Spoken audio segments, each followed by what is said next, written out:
Welcome to Growth Reality Check, where mindset turns into momentum. You're not lazy, you're distracted. And it's not your fault. Your brain's been hijacked by dopamine traps you didn't even set. Modern distractions are engineered. Every scroll, every ping, they're designed to steal your focus and sell your time. You're not addicted to your phone, you're addicted to dopamine.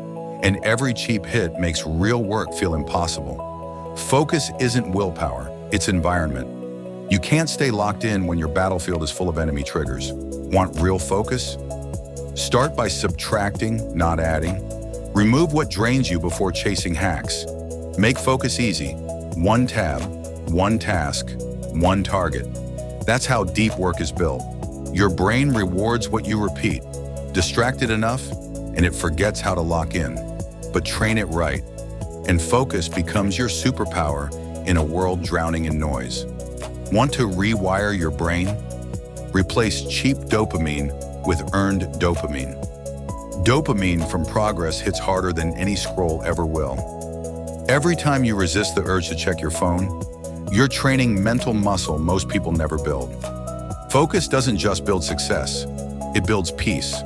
The world profits when you stay distracted. You profit when you reclaim your focus. You don't need more time, you need less noise. Want clarity? Clean your space. Clear your tabs, free your mind. Focus isn't a gift, it's a discipline. Build it like a muscle. Keep your mind strong, your goals sharp, and your grind consistent. Stay motivated, keep growing. And don't forget to like, subscribe, and join the Growth Reality Check family.